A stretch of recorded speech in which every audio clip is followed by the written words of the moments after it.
বিশ্বের শক্তিশালী ৫০ দেশের তালিকায় উঠে এসেছে বাংলাদেশের নাম। যুক্তরাষ্ট্রভিত্তিক সংবাদ মাধ্যম ইউএস নিউজের করা তালিকায় দেখা যায়, বিশ্বের শক্তিশালী দেশের তালিকায় ৪৭তম স্থানে রয়েছে বাংলাদেশ।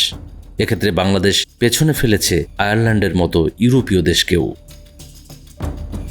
এই তালিকায় শীর্ষে রয়েছে যুক্তরাষ্ট্রের নাম, এরপর যথাক্রমে চীন, রাশিয়া, যুক্তরাজ্য ও জার্মানি।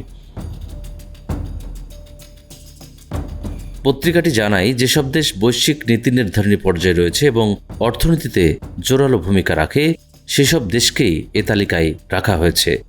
এছাড়াও নিয়মিত সংবাদের শিরোনাম হয়, সবকিছু বিবেচনা করে এই তালিকা তৈরি করা হয়েছে। গুরুত্ব পেয়েছে তাদের পররাষ্ট্রনীতি, সামরিক বাজেট এবং বৈশ্বিক গ্রহণযোগ্যতাও। সেই দেশের নেতার কতটুকু অর্থনৈতিক প্রভাব, শক্তিশালী রপ্তানি, রাজনৈতিক প্রভাব ও শক্তিশালী আন্তর্জাতিক মিত্র রয়েছে, সেগুলো দেখা হয়েছে এই তালিকায়।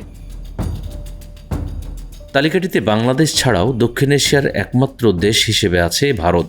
তাদের অবস্থান ১২তম। পাকিস্তান কিংবা ভুটান, মালদ্বীপের মতো দেশ এই তালিকায় জায়গা পায়নি। নিউজ ডেস্ক, আমাদের সময়।